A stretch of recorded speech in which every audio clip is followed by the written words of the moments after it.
ఆసన్నమాయెనుగా. ఆ సుదినము ఎంత ఆనందం ఆశతో కనిపెట్టెదం.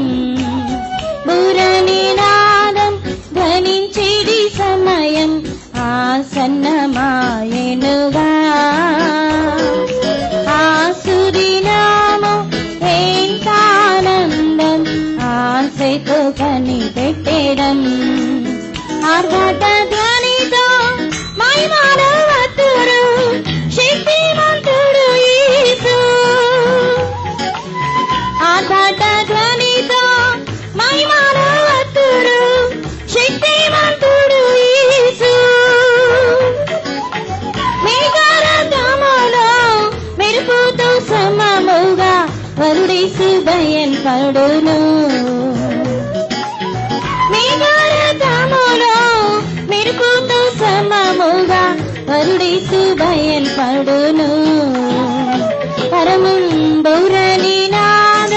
ధ్వనించెడి సమయం ఆసన్నమాయెనుగా.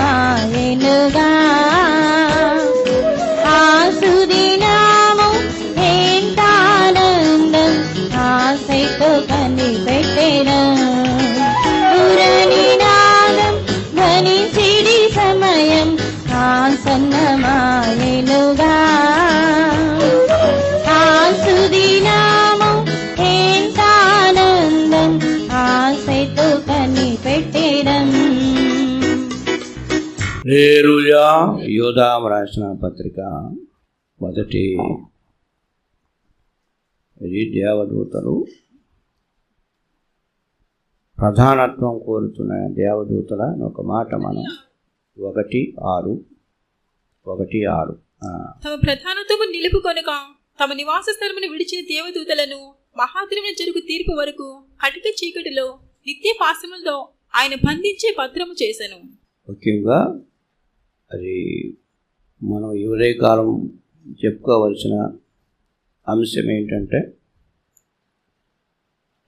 ప్రభువు ఆత్మ, పాతాళపు ఆత్మ. ఈ అంశం ప్రభువు ఆత్మ, పాతాళపు ఆత్మ. మనం ఎందుకంటే నరకాన్ని గురించి, కటిక చీకటిని గురించి, పాతాళాన్ని గురించి మనం బైబిల్లో చాలా స్థలాల్లో వాక్యములు చదువుతున్నాం. కానీ ఈ పాతాళం కానీ, నరకము కానీ, అగాధము కానీ, కటిక చీకటి కానీ మానవుల కొరకు దేవుడు, మానవుల కోసం కాదు. అది ముందుగానే, అది మనుషులు ఎవరో పుట్టక ముందుగానే, భూమి లేక ముందుగానే, ఈ సృష్టి లేక ముందుగానే దేవుడు వాటి దూతలకిచ్చిన గొప్ప స్థితి ఇచ్చాడు, ప్రధానత్వం ఇచ్చాడు. వారికి ఒక ప్రధానత్వం ఇచ్చాడు. దాన్ని నిలబెట్టుకోకుండా అవి తలంపుల్లో, ఆలోచనలో మహోన్నతుడైన దేవుని మీద తప్పుడు తలంపులు, పాపపు తలంపులు. ఆ విధంగా మొట్టమొదట అది దేవుడు ప్రధాన దూత, దూతలన్నిటిలో ప్రధాన దూత. మనం ఆ దూత దేవుడు దాదాపు దేవుడుకు సమానమైనటువంటి అటువంటి శక్తిని కలిగి ఉన్నవాడు, అటువంటి మహిమలు కలిగి ఉన్నాడు. ఆ ప్రధాన దూత ఉన్నప్పుడే ఈ భూమి ఆకాశములన్నీ కలుగుచే. కానీ ఎందుకంటే దేవుడు వెలుగు, అంటే ముఖ్యంగా తమ ప్రధానత్వాన్ని నిలబెట్టుకోలేనటువంటిది అనే అంశాన్ని మనం ధ్యానిస్తే అది నరకము, చీకటి, అగాధము. మనం యెషయా గ్రంథం 14 అనేక సార్లు మనం చదివాం. నరకములోను పాతాళములోను తోసివేయబడ్డాడు. ఈ ఎవరు? ప్రధానమైన దూత. ఇప్పుడు ఆ దూతనే మనమంతా సైతాను సైతాను సైతాను సైతాను అంట. అసలు మొట్టమొదటి దేవుడు ఆ దూతకి ఇచ్చినటువంటి ప్రాధాన్యత ఉంది. అన్ని దూతలపైన ఏలుబడి చేయటానికి దేవుడు ఏలుబడి చేయరు. కానీ ఈ ప్రధాన దూత ఆ కాలంలో ఉన్నటువంటి భూమి పుట్టక ముందు ఎలాంటి పరిస్థితులు ఉండేవి? చీకటేమీ లేదు, చీకటేమీ లేదు. దేవుడు వెలుగు, దూతలు వెలుగు, దూతలు వెలుగు, ప్రధాన దూతలు వెలుగు, ఎవరు చూసినా వెలుగే. కనుక ఈ ప్రధానమైన దూత తన తలంపులో పాపం చేశాడు. ఆ తలంపు దేవునికి కోపాన్ని పుట్టించింది. ఏంటి ఆ తలంపు అంటే, నేను మహోన్నతులైన దేవునితో సమానంగా చేసుకుంటాను, నేను చాలా ఉన్నతముగా నా సింహాసనాన్ని హెచ్చించుకుంటా, నా సింహాసనం దేవుని పక్కనే వేసుకుంటా అని ఇటువంటి అందుకొరకు 14 నరకములో తోసివేయబడ్డావు. 14:15 నీవు పాతాళమునకు నరకములో ఒక మూలకు త్రోయబడితివే. నరకములో ఎవరిట? దూత. దూతలో మళ్ళీ ముఖ్య దూత ఎప్పుడు అలాంటి ఆ దూత ఒక్కడ పోతే అనేక మంది దేవదూతలకు కూడా అటువంటి యొక్క తలంపులే వచ్చాయి. అది అందుకనే మనం యూదాలో చదివాం కదా. ఇప్పుడు యూదాలోన 6వ వచనంలో దేవదూతలు ఏది తమ ప్రధానత్వాన్ని నిలబెట్టుకోకుండా అనే మాట.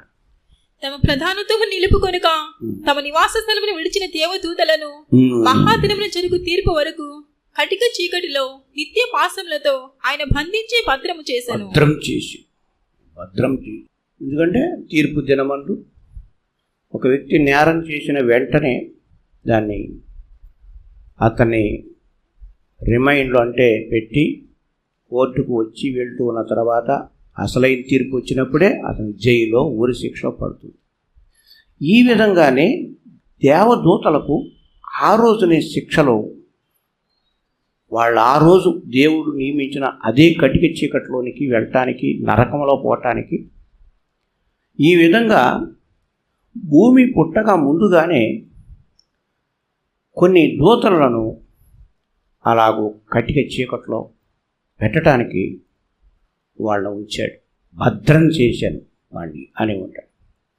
ముఖ్యంగా మనం ఈ అంశంలో ఎందుకంటే ఇప్పుడు ఈ దూతలు ఈ యొక్క దేవునికి విరోధంగా ఆ తలంపులో ఉన్నటువంటి దూతలు అనేక మంది భక్తులను కూడా, సంఘస్థులను కూడా గుర్తు ఏంటంటే వాళ్ళకి గర్వం ఉంటుంది. వాళ్ళు లోబట్టడానికి ఒప్పుకోరు, వాళ్ళు అధికారం చేయాల్సి వస్తారు, నేను గొప్పతనం అని ఊహించుకుంటూ ఉంటారు. ఈ ఊహలను ఇవన్నీ చేసి ఇదిగో ఈ పడిపోయిన దూతలు, పాతాళ శక్తులు. అందుకని మానవులు గర్వంతోనే నిండి ఉంటారు, వాళ్ళు గర్వంతో నిండిపోయి ఉంటారు. వాళ్ళు ఏలుబడి చేయాలని చూస్తారు కానీ దాసులుగా ఉండే తలంపులు మాత్రం రావు. గర్విష్ఠులకు నేను ఏలుబడి చేయాలా, నేను మాట్లాడాలా, ఈ విధంగా ఈ గర్వం వలన పోట్లాట్లు చీకటి వాళ్ళ హృదయంలో ఉంటుంది.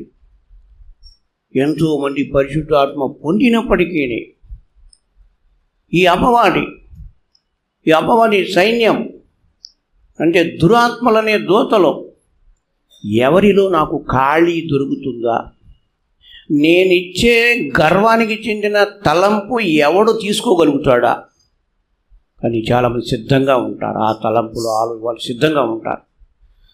ఎవరు సిద్ధంగా ఉంటారో వాళ్ళు ఎదురు తిరుగుతారు. వాళ్ళకి ఇక కుటుంబంలో కానీ ఎదురు తిరిగే వాళ్ళు ఉంటారు.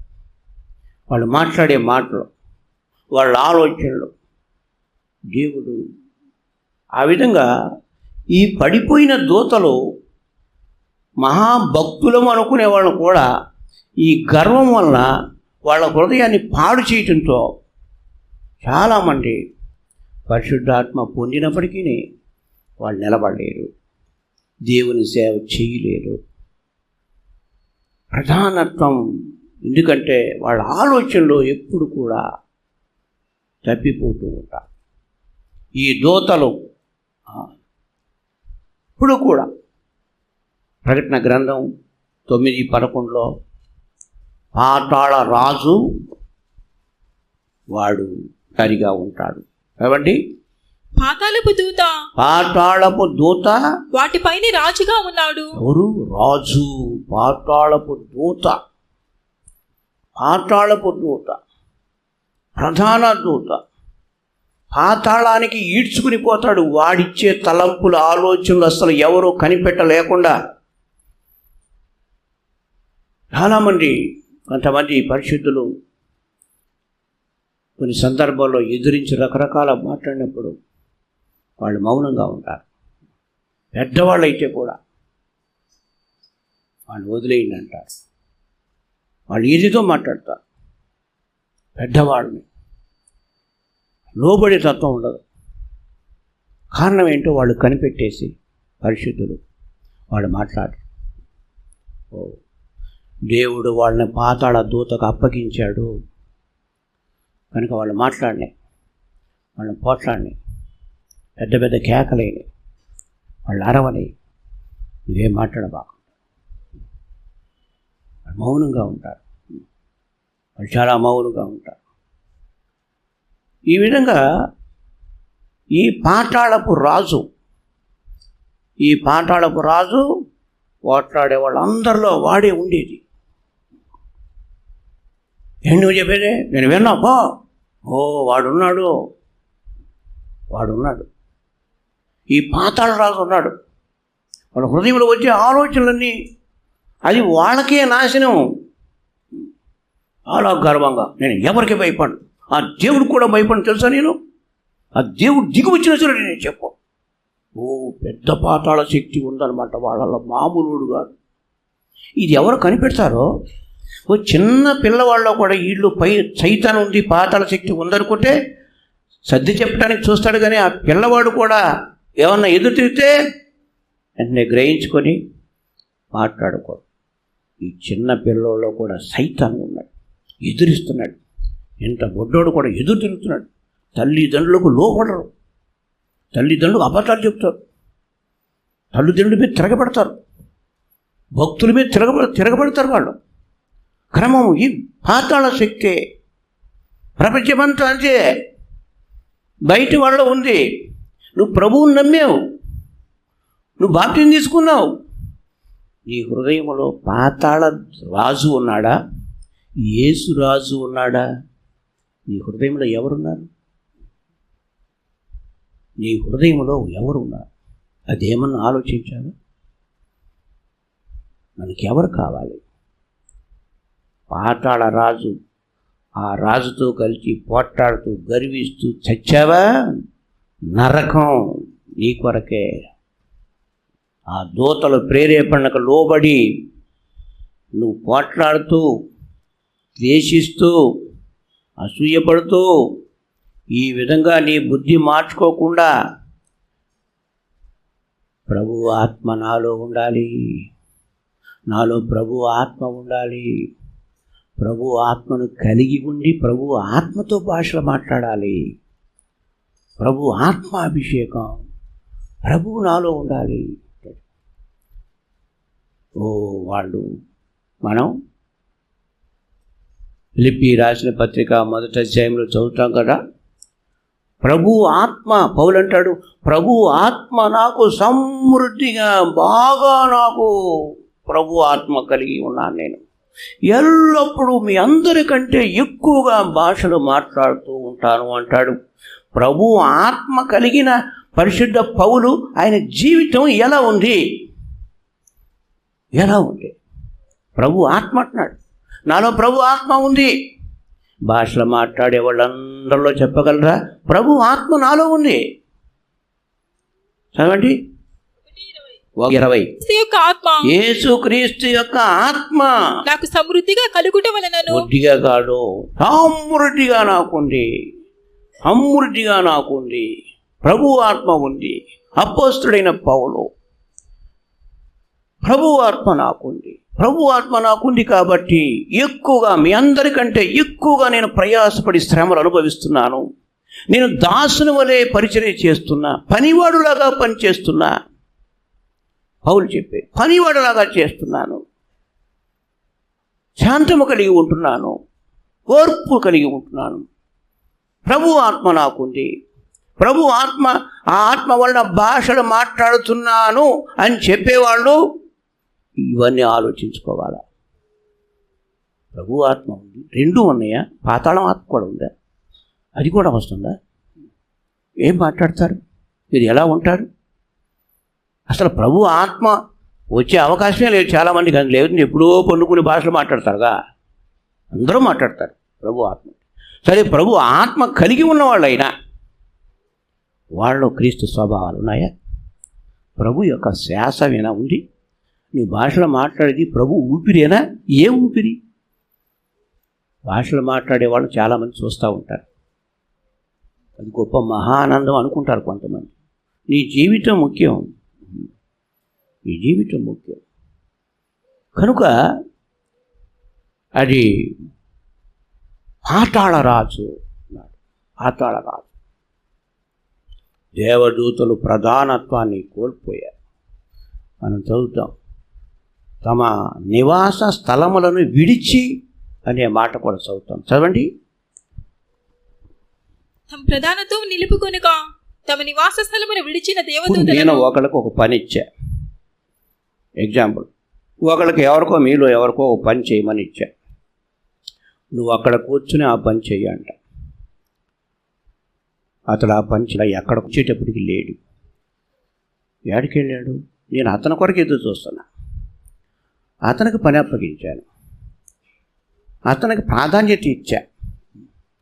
చూడండి, ఎప్పటి నుంచో ఉంటారు, మేము ఎప్పటి నుంచో వస్తున్నాము కదా, మరి మాకు చెప్పుకోకుండా వాళ్ళకు పని చెప్పటం ఏంటి అనేవాళ్ళు ఉంటారు. నేను ఎప్పుడు చెప్తానంటే, నీ ప్రధానత్వం నీవు నిలుపుకోవు. నువ్వు 2-3 సార్లు చూసా కనుక కొత్తగా వచ్చేవాళ్ళకి ఇచ్చేస్తున్నా తాళం చేతిలో. అది అట్ట. నీ పని నువ్వు మొదటి నుంచి నువ్వు దేవునికి పని చేస్తున్నావా? సేవ చేస్తున్నావా? అప్పగించిన పనులు చేస్తున్నావా?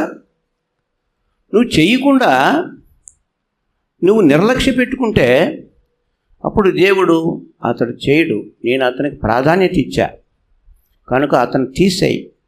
వినయ విజేతలు కలిగి నమ్మకంగా భయభక్తులు కలిగి ఉండేవాడిని ఇంకొకరిని తెస్తున్నా, వాడికి అతనికి నమ్మకంగా చేస్తాడు.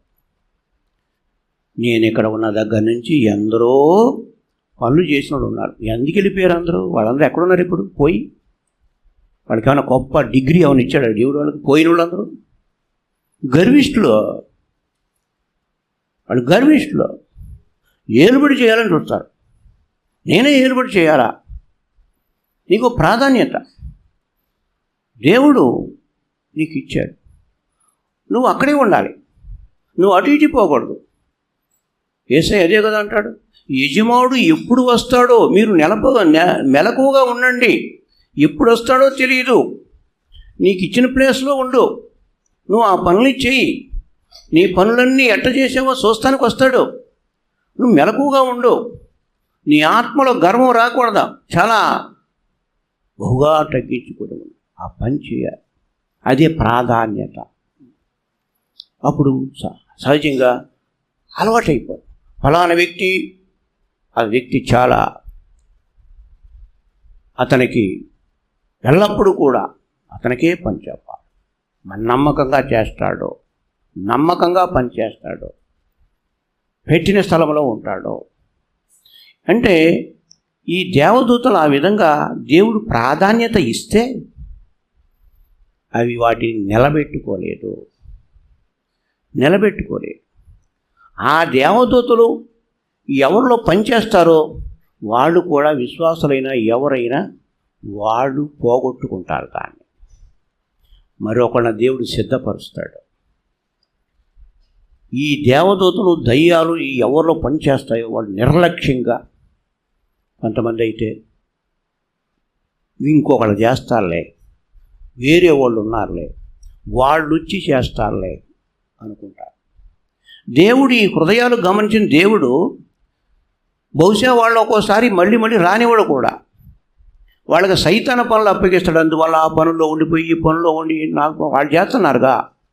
లేదు, దేవుడు నిన్ను త్రోసివేశాడు. ఆ సంగతి తెలుసుకో. దేవుడు నిన్ను త్రోసివేశాడు, అందుకే నువ్వు రాలేకపోతున్నావు. ఆరంభం నుంచి వచ్చేవాడు ఉన్నా.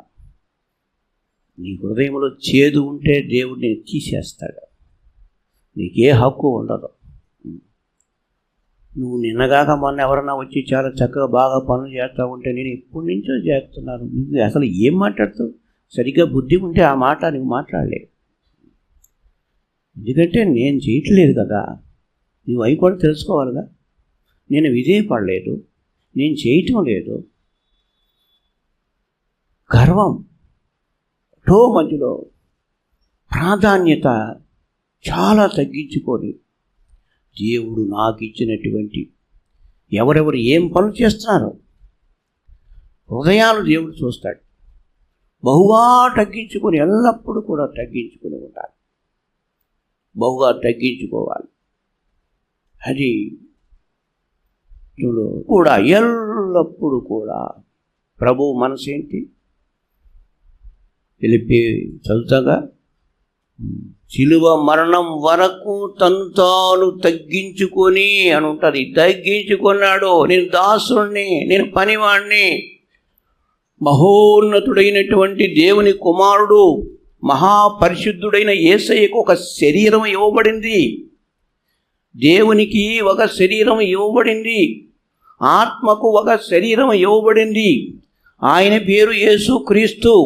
ఆయన యొక్క ప్రధాన ఉద్దేశం ఏంటి? దేవుడు నన్ను పనికి పంపించాడు. యేసయ్య ఏమనుకుంటాడు? నా తండ్రి నన్ను పరలోకములో నుండి ఈ యొక్క భూలోకానికి నన్ను పంపించాడు.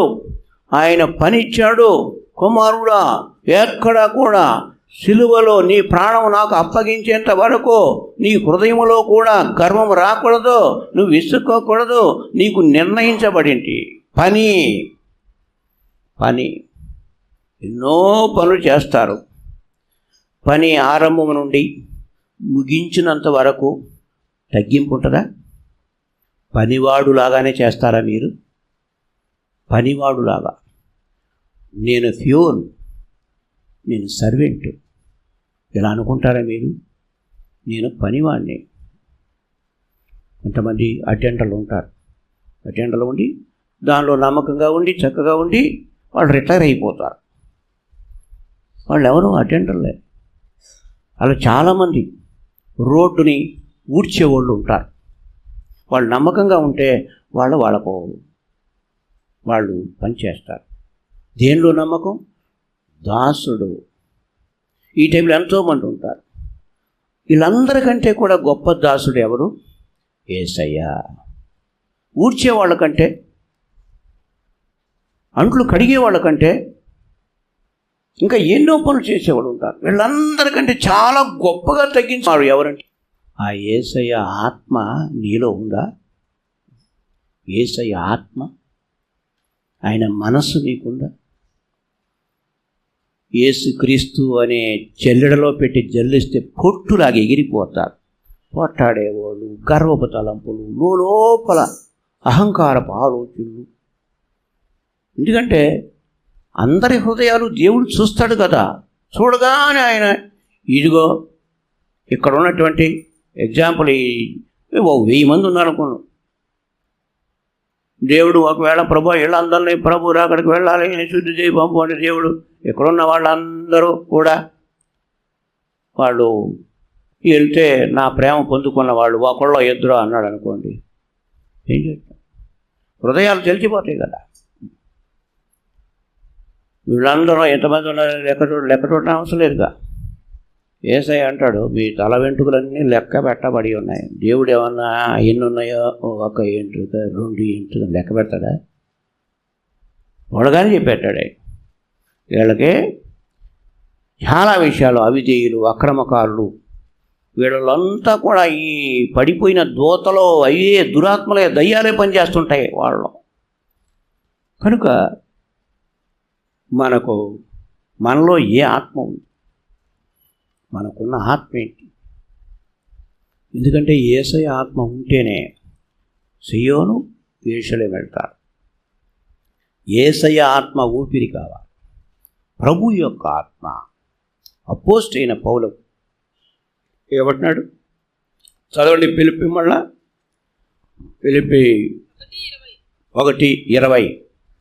యేసుక్రీస్తు యొక్క ఆత్మ, యేసుక్రీస్తు యొక్క ఆత్మ మనకు కావాలి, సమృద్ధిగా కావాలి, బాగా కావాలి. అన్య భాషలు మాట్లాడాలి, సంతోషించాలి, బాగా సంతోషించాలి, ప్రభు ఊహలతో నిండిపోవాలి. ఎందుకంటే నాకు దేవుడు అక్కడ సియోను కోట ఉంది, నాకు దేవుడు యెరూషలేము పట్టణం నాకుంది. విశ్వాసులు ఏమనుకోవాలా? నేను ఏం మాత్రం ఆ ధైర్యం ఇక్కడ ఎంతోమందికి లేదు. నేను చస్తే యెరూషలేము పట్టణం వెళ్తాను చెప్పుకోవాలంటే వాళ్ళు అన్య భాషలో మాట్లాడాలిగా, మాట్లాడుకుంటూ కొనసాగిపోవాలిగా. ఎప్పుడు చెప్తేది అదేగా. రోగం ఉండినా, బాధ ఉండినా, ఎవరు ఎన్ని నిందించినా, తిట్టినా, ప్రభు ఆత్మ ఉంటే ఆయన లోపల ప్రోత్సహిస్తూ ఉంటాడు, ధైర్యపరుస్తూ ఉంటాడు. పౌలు ఏమంటాడంటే ఆ ప్రకటన అంటున్నాడు. ఏ ప్రకటన? యేసయ్య గూర్చిన ప్రకటన. అందుకనే సంతోషంగా ఉంటారు వాళ్ళు. ప్రభు ఆత్మ ఉంది కనుక యోబు కంటే ఎక్కువ సంతోషిస్తారు వాళ్ళు, యోబు కంటే ఎక్కువగా. ఆయన భూసంబంధే, అన్ని జయించిన వాని యేసయ్య ఆత్మ మనం పొందుకున్నాగా. నిందలు, అవమానములు అన్నీ జయించిన వాని ఊపిరి మనలో ఉంది కదా. మామూలుగా మిమ్మల్ని మీ ఊపిరి ఎవరు ఊపిరి అంటే మా అమ్మ నాన్న ఊపిరి అంట, అంతేగా మేము చెప్పుకుంటాం. ఎవరు ఊపిరి? ఏ ఊపిరి ఉండాలి? యేసయ్య ఊపిరి, యేసుక్రీస్తు ఊపిరి. అప్పుడే నువ్వు తండ్రి అంటావు, తండ్రి అంటావు. ప్రధానత్వం. కనుక యేసుక్రీస్తు యొక్క ఊపిరి కావాలి. ఆ ఊపిరి ఉంటే ఇప్పుడు ఎంతోమంది ఉన్నారు పరిశుద్ధ ఆత్మని. నిన్న కూడా చెప్పాను, చాలామంది బంగారం వేసుకుంటారు, సూటు బూట్లు వేసుకుంటారు, మెడలో గొలుసులు ఉంటాయి, చలిగా ఉంటారు. వాళ్ళలో యేసుక్రీస్తు ఆత్మ ఉందా? చాలామంది భాషలు మాట్లాడుతూ ఉంటారు అక్కడక్కడ.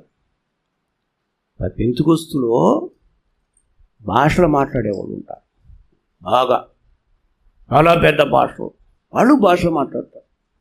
సంఘం అంటే ఏంటి? క్రీస్తు రక్తం, క్రీస్తు ఊపిరి.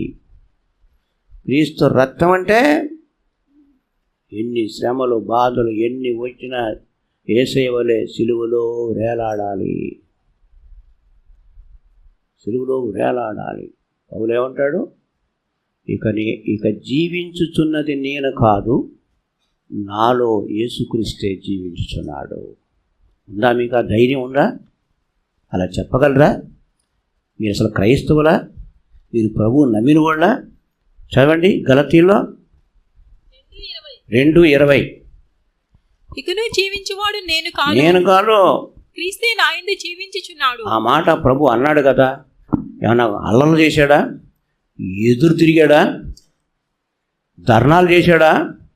ప్రభుత్వం మీద పోరాడా న్యాయం కొరకని? ఆయన అట్లా చేశాడా? ఈ రోజుల్లో పాస్టర్లు చూడండి ఎట్లా ఉంటారో, రోడ్లు ఊరేగుతుంటారు, ఒక న్యాయం కావాలంటారు. ఎందులో ఉన్నారు? ఏ ఊపిరి అది? యేసయ్య ఊపిరా? యేసుక్రీస్తు ఆత్మ అది. ఇప్పుడు నువ్వు ఎలా క్రైస్తవుడివేనా? నీవు క్రీస్తు ఊపిరి నీకుందా? నా తండ్రి యేసయ్య అనే ధైర్యం నీకెక్కడిది? నీలో చాలా దురాశలు ఉన్నాయి, ధనాశలు ఉన్నాయి, ఎన్నో రకాలైనటువంటి చాలా కోరికలు ఉన్నాయి. యేసుక్రీస్తు ఊపిరి, ఆయన ఆత్మ ఉంటే పౌలు అంటున్నాడు. గార్థములో పౌలు ఎవరు ఊపిరి ఉంది? పౌల్లో ఎవరు ఊపిరి ఉంది? సైతాన ఊపిరి ఉంది. అపోస్తలుడైన పౌలు మిగతా శిష్యులు వాళ్ళు ఇటువంటి వాళ్ళు గర్వం ఉంటే సైతాన ఊపిరి, హింసకుడు, దూషకుడు. 1 తిమోతిలో అంటాడు కదా, పూర్వము నేను హింసకుడను, అంటే సైతాను వాడు నేను. అపోస్తలుడు పౌలు ఏమంటున్నాడు, ప్రభు పిలవక ముందుగా చదవండి 1:12, 1 తిమోతి 1:12. పూర్వము నేను దూషకుడును. నీకు మార్పు వచ్చిందా? నువ్వు బాప్టిజం తీసుకోక ముందు నీ జీవితం ఎట్లా ఉందో అదే జీవితం ఉందా? కొట్లాడుతూనే ఉన్నావా? ఎటువంటి మాటలన్నా సంతోషంగా సహించుకుంటావా? మార్పు వచ్చిందా? నీకు తగ్గింపు ఉందా? పోట్లాడటం మానేసావా? నేరాలు మోపితే రుజువులు చూపించు అని పోట్లాడతావా నీవు? ఎవరన్నారు చెప్పు, నాకు చూపించు. ఎవరు నా గురించి మాట్లాడింది, వాళ్ళు లాక్కురా, వాళ్ళు పట్టుకురా. నీకేమైనా మార్పు వచ్చిందా? గతంలో ఆ విధంగా ఉంది. ఇప్పుడు నీవు క్రీస్తు బిడ్డనని చెప్పుకుంటున్నాను కదా, మరి నీకు ఏం మార్పు వచ్చింది? ఏం నేర్చుకున్నావు నీవు? ఎవరి ఊపిరి నీలో ఉంది? యేసయ్య ఊపిరి ఉందా? యేసయ్య రక్తం నీలో ప్రసరించుతున్నదా? దేన్ని బట్టి నీవు క్రైస్తవుడు అని చెప్పుకుంటావు? ఎందును బట్టి మా సంఘము చాలా గొప్పది, ఎందును బట్టి చెప్పుకుంటాం? ఎంతోమంది సాతాను ఊపిరి కలిగి ఉన్నారు. వాళ్ళకు ప్రార్థన లేదు. దేవుని ఆత్మ బలములో ఉండాలి. దేవుని యొక్క ఎల్లప్పుడూ కూడా యేసయ్య ఊపిరి ఉండాలి. భూ సంబంధమైన వాళ్ళ ఊపిరి కాదు. ఎంతోమంది పరిశుద్ధులని పాత నిబంధనలు అనబడుతున్నారు, వాడు కాదు. పైనుండి వచ్చిన వాని యేసయ్య ఊపిరి ఉండాలి. మనందరి కొరకు సిలువలో వేలాడబడిన యేసయ్య ఊపిరి మనలో ఉంటే వీళ్ళేం చేస్తున్నారో తెలియదు. తండ్రి వీళ్ళని క్షమించండి అంట. ఎంతోమంది విశ్వాసం, నా దృష్టిలో వాళ్ళు విశ్వాసులేం కాదు. ఎందుకంటే ఎంతోమంది పోతానే ఉన్నారు కదా. వీళ్ళందరూ ఏదో ఉంటారని నేను అనుకుంటానా? ఎంత మాత్రం అనుకోను. ఏమో దేవుడు వాళ్ళ హృదయాలు బాగుంటే నిలబెడతాడు. నేను నిలబడేది దేవుళ్ళు ఎల్లప్పుడూ దేవుని స్వరమింటూ నేను చూసుకోవాలి. వీళ్ళందరినీ మీ రాజ్యానికి సిద్ధం చేయండి ప్రార్థన చేయటం వరకే నా పని. ప్రార్థన సంఘం కొరకు చేస్తూనే ఉంటాను, పోతూనే ఉంటారు, వెళ్ళిపోతూనే ఉంటారు.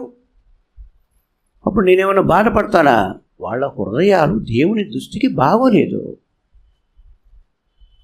వాళ్ళంతా పడిపోయిన దూతలతో సహవాసం చేస్తున్నారు. వాళ్ళ హృదయము చెడిపోయి ఉంది. లోకులందరూ పాపుల వలె, నేను చర్చికి వెళ్తున్నానని చెప్పి పాపుల వలె నీ ఉంటే నిన్ను ఎందుకు ఉంచుతాడు? ఎందుకంటే అందరి హృదయాలు దేవునికి తెలుసు. నా కుమారుడైన యేసు క్రీస్తు హృదయము ఊపిరి ఎవరికి ఉంది? దేవుడు అది చూస్తాడు. నేను నా కుమారుణ్ణి పంపించాను, అతని వలె ఎవరుంటారో నా కుమారుడిని యేసుక్రీస్తు ఊపిరి కలిగి కుమారుడిని యేసుక్రీస్తు వలె ఎన్నో నిందలు సమస్యలు వచ్చినా, శ్రమలు వచ్చినా, అవమానములు కలిగినా ప్రతి దానికి నా కుమారుడైన యేసుక్రీస్తుని జ్ఞాపకం చేసుకుని ఎవరు నిగ్రహించుకుంటున్నారో, ఎవరు కంట్రోల్లో ఉంటున్నారో నేను పంపిన కుమారుణ్ణి జ్ఞాపకం చేసుకొని ఎవరు ఓర్చుకుంటున్నారు వాళ్ళనే తండ్రిని దేవుడు ఆసక్తిగా చూస్తారు, కాపాడుతాడు. ఈ భూమి మీద నాకు ప్రియమైన పిల్లలు ఉన్నారు, ముద్దు బిడ్డలు ఉన్నారు. నా కుమారుడైన యేసుక్రీస్తు నాకు ముద్దు బిడ్డ. కరెక్ట్గా నా కుమారుడు వలె సిలువ మోసుకుని జీవించే వాళ్ళు ఉన్నారు. వాళ్ళే దేవుని ఆస్తి, వాళ్ళే సంపద.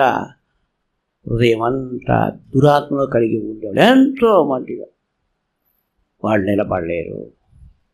కనుక నా జీవితంలో ఎల్లప్పుడూ కూడా ఒకటి మనలో ఉండవలసింది, ప్రభు యొక్క ఆత్మను కలిగి ఉన్నవారి ఆ ఆత్మ ద్వారా, ప్రభు యొక్క ఆత్మ ద్వారా యెరూషలేము పట్టణం కట్టబడుతుంది. ప్రభు యొక్క ఆత్మ కలిగి ఉన్న వాళ్ళందరూ కూడా ప్రేమగా ఉంటారు, ఐక్యంగా ఉంటారు, ఒకళ్ళ మీద ఒక నేరాలు మోపుకోరు. ప్రభు యొక్క ఆత్మ కలిగిన వాడు ప్రేమగా ఉంటారు, ఒకరినొకరు ప్రేమించుకుంటారు, చాలా ఐక్యంగా ఉంటారు, ఒకరినొకరు ఓదార్చుకుంటారు, ఒకరినొకరు ఆదరించుకుంటారు. ఎవరికో కష్టం వచ్చినప్పుడు వాళ్ళని ఎగతాళి చేయరు, వాళ్ళ గురించి వేరో రకంగా మాట్లాడరు. చాలా ఆదరణ, ప్రేమ, చక్కగా హత్తుకొని ఉండేవారు. వాళ్ళే దగదగా మెరసిపోయే యెరూషలేం పట్టణం అంటే వీళ్ళే ప్రభు ఆత్మ కలిగినవా. ఎఫెసీలో 2వ అధ్యాయంలో ఆత్మ చేత మనము కట్టబడుతూ ఉన్నాం, పట్టణముగా కట్టబడుతూ ఉన్నాం. ఎఫెసీ 2వ అధ్యాయము 22వ వాక్యం. ఆయనలో మీరు కూడా ఆత్మ మూలముగా దేవునికి నివాస స్థలమై ఉండుటకు కట్టబడుతున్నారు. యెరూషలేం పట్టణముగా దేవునికి నివాస స్థలముగా ఉండటానికి కట్టబడుతున్నారు. ఎక్కడ కట్టబడుతున్నారు? హృదయం లోపల కట్టబడుతున్నారు. ప్రభు తలంపులతో కట్టబడుతున్నారు, ప్రభు ఊహలతో కట్టబడుతున్నారు. వాళ్ళలో ఇంకా అసూయ, ద్వేషం ఇట్లాంటివి ఏముండవు. చాలా ఖచ్చితంగా యేసయ్య ప్రేమే, యేసయ్య ప్రేమ, ఆయన ప్రేమతోనే పైన యెరూషలేం పట్టణం కట్టబడుతూ ఉంది, ప్రేమతో. అయితే పాతాళ శక్తులు, పాతాళ రాజు అది ఒక మంచి కార్యం చేస్తున్నప్పుడు మనం నెహెమ్యా గ్రంథంలో చదువుతాం. నెహెమ్యా అందరితో కలిసి యెరూషలేము గోడ పడిపోయిందని దాన్ని బాగు చేయటానికి అది పూనుకున్నప్పుడు వాళ్ళు ఈ పని చేయకుండా మనం ఆటంకపరుద్దాం రండి అని అనేక మంది ఇతరత్ర వ్యతిరేకులు వచ్చి వాళ్ళు ఆటంకపరుద్దాం రండి, వీళ్ళు పని చేయకుండా అని మనం అట్లాంటి వాక్యాలు మనం నెహెమ్యా గ్రంథంలో 4వ అధ్యాయమా 4:8 మిగిలి కోపపడి యెరూషలేము మీదకి యుద్ధమునకు వచ్చి పని ఆటంకపరచాలని వారందరూ పట్టుబట్టి కట్టుగా ఉండి ఏంటి దురాత్మలో చీకటి శక్తి ఒకళ్ళకు మంచి పనులు చేస్తూ ఉంటే వాళ్ళు ఏం చేయకపోయినా వాడిని ఆ మంచి పని చేయకుండా ఆటంకపరచాలి, ఆ పనికి వెళ్ళనివ్వకుండా చేయాలి. ఈ విధంగా పాతాళ శక్తులు పురాతన కాలం నుండి కూడా ఈ పాతాళ శక్తులు చూస్తానికి మామూలు మనుషులుగా కాదు, వాళ్ళల్లో చూస్తానికి శరీరం ఉంది, లోపల హృదయం అంతా పాతాళం, గర్వం, కుట్ర, అసూయ, ద్వేషాలు ఇవన్నీ ఉన్నాయి. మంచిగా చేసేవాళ్ళను కూడా వెళ్ళనివ్వకుండా చేయాలి. వాళ్ళు కూడా వెళ్ళకూడదు, వాళ్ళు కూడా చర్చికి వెళ్ళకూడదు. ఏ విధంగా చెప్పాలి? వాళ్ళని వెళ్ళనివ్వకుండా చేయాలి. పాతాళ శక్తులు కొంతమంది మంచిగా బాగా వస్తున్న వాళ్ళ గురించి చూడండి, పడిపోయిన వాళ్ళు, వెళ్ళిపోయిన వాళ్ళు ఆ టైపులో చెప్తూ ఉంటారు. మేమందరం మానేసాంగా, నేను వెళ్ళటం మానేసాం, నువ్వు చెడిపోతావు, వెళ్ళబాక, ఈ టైపులు చెప్తుంటారు చాలామంది. ఈ విధంగా ఎందుకంటే ఈ పడిపోయిన స్థితిలో ఉన్నటువంటి వాళ్ళు ఎవరైనా కానీ వాళ్ళు ఎప్పుడు కూడా పరిశుద్ధులకు విరోధంగా ఏదో చెప్తారు. ఈ విధంగా సైతాను పాతాళ శక్తులు పనిచేస్తాయి, చాలామందిలో అవి పనిచేస్తాయి. యేసుక్రీస్తు యొక్క ఆత్మ ఉండాలి, తగ్గింపు కలిగిన ఆత్మ ఉండాలి. మరణం వరకు కూడా క్రీస్తు ఆత్మను కలిగి ఉండాలి అని జీవితంలో అదే ఒక ప్రధానమైన ఉద్దేశం. నేను యేసయ్య ఊపిరి కలిగి ఉండాలి, యేసుక్రీస్తు ఆత్మను నేను కలిగి ఉండాలా. మనం 3వ యోహానులో ఒక మాట చదువుతాం. ప్రధానత్వము కోరుతున్న దియూత్రెఫే, అక్కడంటే 9వ వచనం నుంచి మనం చదివితే వాడు బహుమాటలు మాకు విరోధంగా మాట్లాడుతున్నాడు అనేది ఉంటుంది. చదవండి. 3వ యోహాను 9వ వచనం నుండి. అయితే వారిలో ప్రధానత్వము కోరుచున్న దియోత్రేఫే మమ్మల్ని అంగీకరించడం లేదు. ఏంటిది మాట? ఇప్పుడు సంఘములో కొంతమంది ఉంటారు, ప్రధానత్వాన్ని కోరుతారు. ప్రధానత్వం హృదయం లోపల ఉంటాను. నేను చేయాలా? నాకేం చెప్పాలా? నేను ఎప్పటి నుంచో ఉంటున్నా, వాళ్ళేంటి? ఇంకా వాడు క్రమక్రమంగా పై వాళ్ళను కూడా ఏమంటాడు? మమ్ములను అంగీకరించడం లేదు అంటున్నాడు. చదవండి. ప్రధానత్వము కోరుచున్న దియోత్రేఫే మమ్మల్ని అంగీకరించడం లేదు. పౌలను అంగీకరించడం లేదు. అపోస్తలులను అంగీకరించని పెద్ద గొప్ప పౌలేమో గొప్ప, నాకు ఇవ్వాలి ప్రధానత్వం, మేము చేయాలి ఆ పనులు, మేము ఎప్పటి నుంచో వస్తున్నాం, మేము అర్హులం కదా, మేము దొంగలమా, వాళ్ళే మంచివాళ్ళా? ఈ ఆలోచనలన్నీ హృదయం లోపల ఉంటాయి. ఏదో వాళ్ళకు అనుకూలంగా ఉన్న వాళ్ళు వస్తే అట్లా మాట్లాడుకుంటారు. ఆ విధంగా ఈ టైపులో చూడండి, మనకు సంఖ్యాకాండం 16లో మోషే చేతనే పలికించనా, మన చేత పలికించలేదా? చూడండి, 250 మంది దేవుడు వాళ్ళని తగలబెట్టాడు. మోషే చేతనే పలికించిన ఆయనేనా బైబిల్ చెప్పింది? మాకు తెలీదా? చదవండి 12:2. సంఖ్యాకాండం 12:2 వారు మోషే చేత మాత్రమే యెహోవా పలికించెనా, ఆయన మా చేతను పలికింపలేదా? అహరోను, మిరియాము, వీళ్ళిద్దరూ శరీర ప్రకారం చూస్తే వీళ్ళిద్దరు ఎవరు? మోషే రక్త సంబంధులు. మోషేకు అన్నయ్య అహరోను, మిరియాము అక్క. ఏమంటున్నారు వీళ్ళు? ఏం మోషే చేతే పలికిచ్చాడా? ఆయన మాకు తెలియదా? అవును. ఎంతోమందిలో నేను అందుకే అంటుంటా, ఎంతోమంది పరిశుద్ధులు అనబడినటువంటి వారు ఈ టైపులో మాట్లాడి పెద్దవాళ్ళ మీద తిరగబడి పాతాళంలో పడిపోయారు. వాళ్ళు సియోను కాదు, వాళ్ళకి యెరూషలేము కాదు. హృదయం లోపల వాళ్ళ అహంకారం, వాళ్ళ మాటలు. అలా ఏం మాట్లాడుతున్నావు ఏంటి? ఈ తలంపుకు పశ్చాత్తాపడు. చెడు తలంపు, గర్వపు చిన్న తలంపు వస్తే అదే గొప్ప పాపం.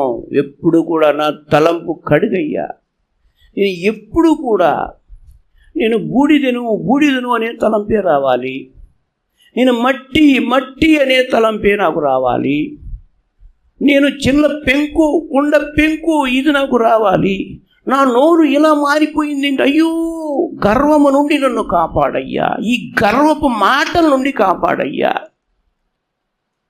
ఇలా ప్రార్థన చేసుకుంటే భవిష్యత్తు నీకు ఆనందకరంగా దేవుడు చేస్తాడు.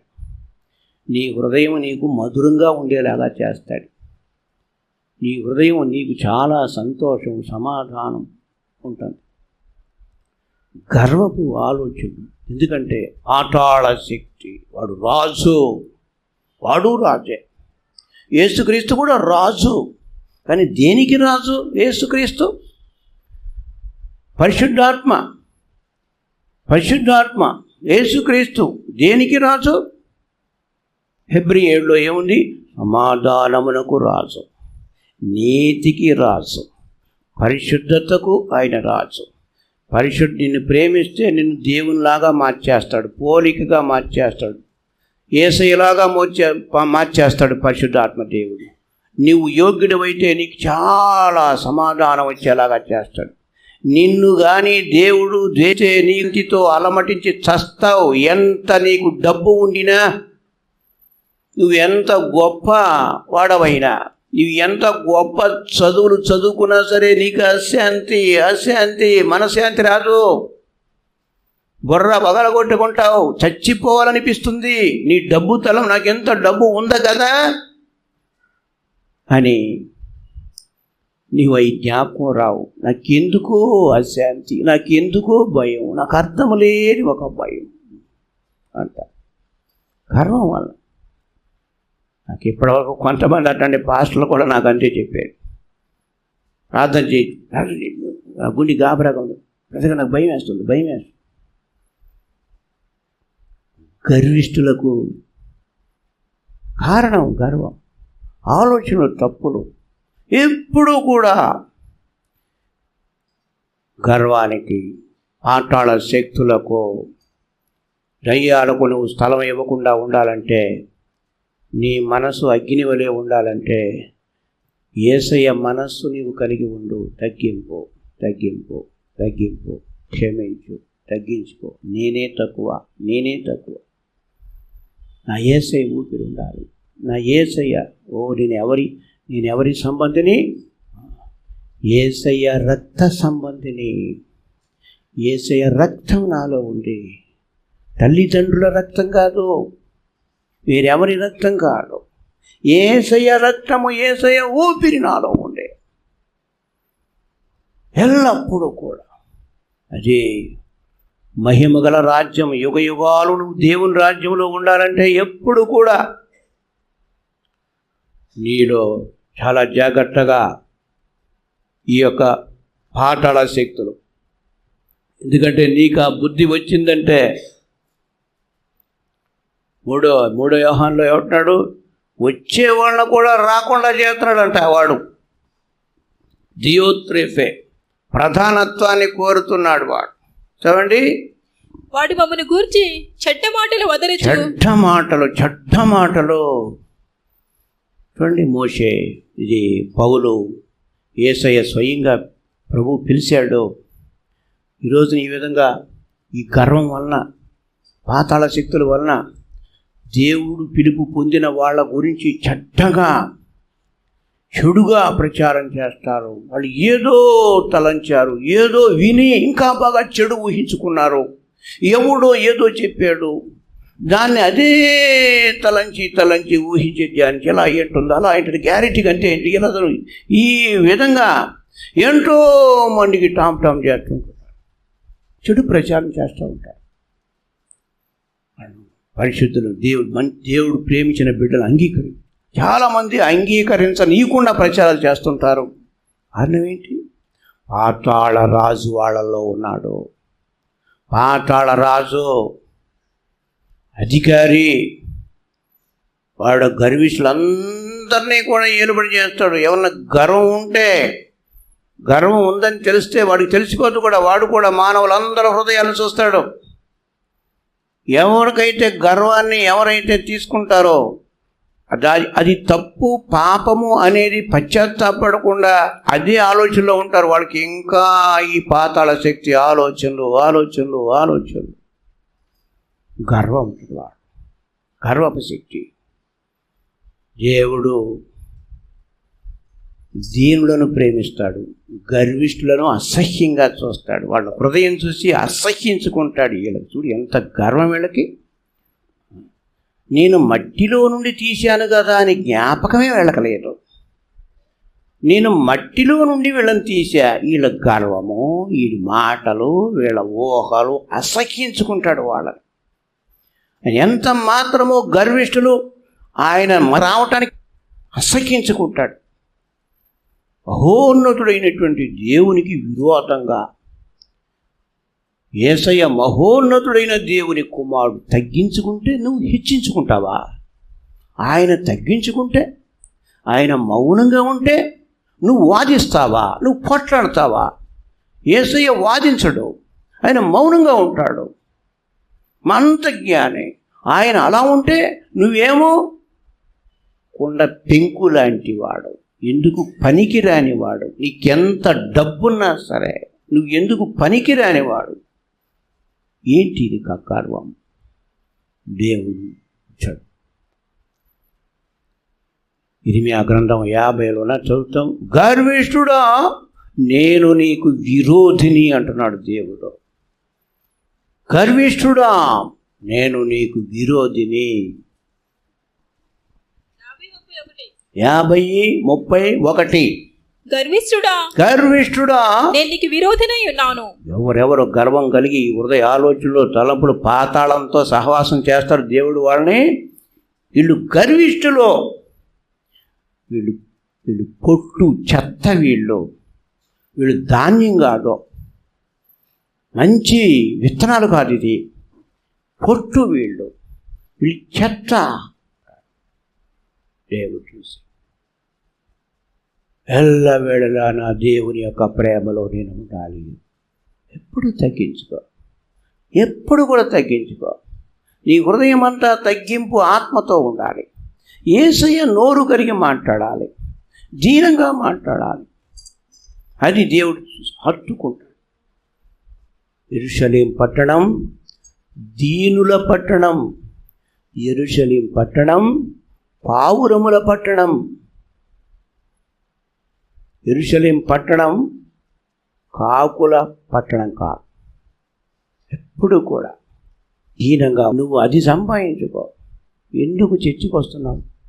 ఎంతోమంది వచ్చారు పోయారు, ఎంతోమంది వస్తున్నారు రాలిపోయిపోతూ ఉంటున్నారు, ఎంతోమంది ఏదో ప్రసంగం బాగుంది అనుకుంటారు. ఎంతవరకు చచ్చేంత వరకు బాగానే ఉందంటావా? ప్రసంగం చాలా బాగుంది అంటావా? బోళ్ళు మంది బాగుంది బాగుంది బాగుంది అని చెప్పి గల్లంత అయిపోయారు. చాలా ప్రసంగం ఈరోజు దేవుడు చాలా చక్కగా బాగా మాట్లాడాడు అని చెప్పుకుంటారు. కొంతమంది పోయారుగా, పోతున్నారుగా, ఎంతమంది వెళ్ళిపోతున్నారుగా. సరే, వెళ్ళిపోయిన వాళ్ళ గురించి వాళ్ళు ఎందుకు పోయారు? జాగ్రత్త. దేవుని యొక్క రాజ్యం మాటలతో లేదు, శక్తితో ఉంది. శక్తితో ఉంది. నీకేదో అభిషేకం ఉందని అనుకోబాకు. శక్తి గల అభిషేకం ఉండాలి. శక్తి గల నీ హృదయం, నువ్వు భాషలో మాట్లాడుతున్నావు అంటే నీ హృదయంలో శక్తి ఉంటే నువ్వు పోట్లాడవు, నువ్వు గర్వించవు, నువ్వు తగ్గించుకుంటావు, నువ్వు నిదానంగా మాట్లాడతావు, ప్రేమగా మాట్లాడతావు, క్లుప్తంగా 2-3 మాటలే పలుకుతావు. నీకు ఎంత అభిషేకం ఉన్నా నీ మాటలు చూసి వాక్యం వినేవాళ్ళు, తెలుసుకున్న వాళ్ళు, పరిశుద్ధాత్మ పొందిన వాళ్ళు అవతలకు పోయి ఎగతాలు చేస్తారు. ఈ వంట ఏదో ఎగురుతుంది. బ్రదర్స్ అంటే ఎట్టాగో ఎగిరేది ఏం లేదు, బీప్ మూటలాగా అలా కూర్చుని ఉంటారు. వాడు చాలా దొరుకుకుంటూ ఉంటాడు. వాళ్ళకి ఎలాగో చాలామందికి అభిషేకం లేదు, చాలామందికి లేదు. ఏదో 1, 2 ఉందంటే సిస్టర్లో ఉన్నారు.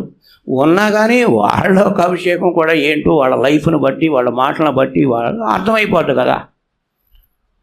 మీరంతా నాకు నిన్నగాక మొన్నటి వాళ్ళే, మీరందరూ కూడా. నేను అట్లా కాదుగా, ఇప్పుడు పరిశుద్ధుల గురించి నాకు ఎన్నో తెలుసు, ఎన్నో విషయాలు తెలుసు.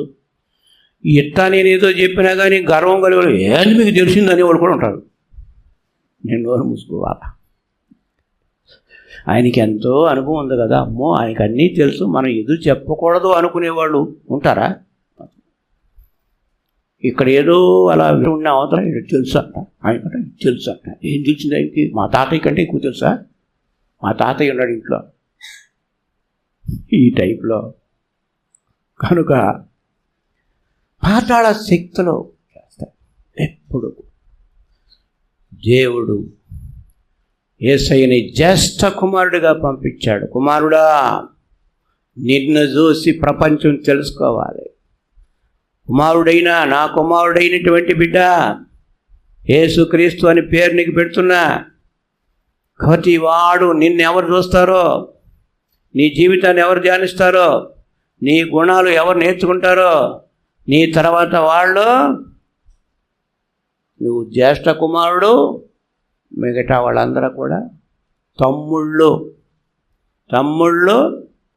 ఇంకేంటి నీకు చెల్లెళ్ళు. నీ టైప్లో ఎవరుంటారో ఏంటది? కుమారులు, కుమార్తెలు. తగ్గించుకునేవాళ్ళే, ఎప్పుడు తగ్గింపే, ఎప్పుడు కూడా దాస్తునిగా.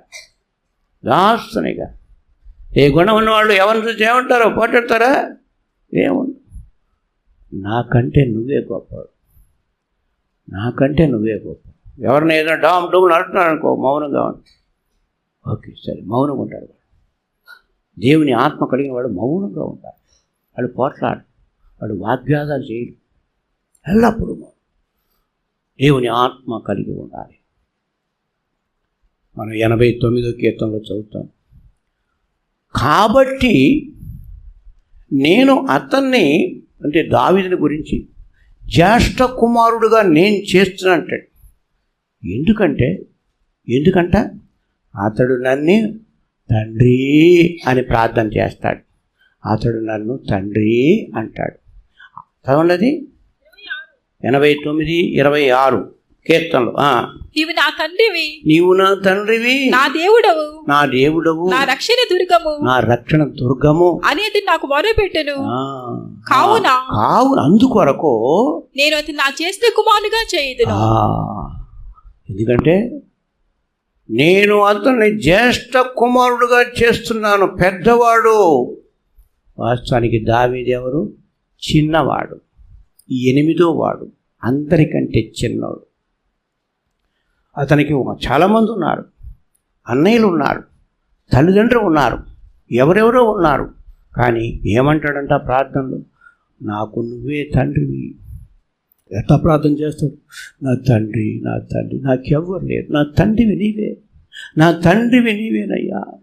నన్ను నీ సన్నిధిలో నిలబెట్టు, నన్ను త్రోసివేయబాక, నీ సన్నిధిలో ఎప్పుడూ నన్ను నిలబెట్టు. ఆయనకి రాజ్యం ఉంది, వెండి బంగారాలు ఉన్నాయి, మంచి పేరు ఉంది. దావీదు రాజు, సింహపు గుండె గలవారు సైతం దిగులు పడతాడు, ధైర్యస్తుడు. కానీ ఏముంటాడో? నా తండ్రి, నా తండ్రి. ఆ హృదయం నాకు తెలుసు, ఆ హృదయం నాకు తెలుసు.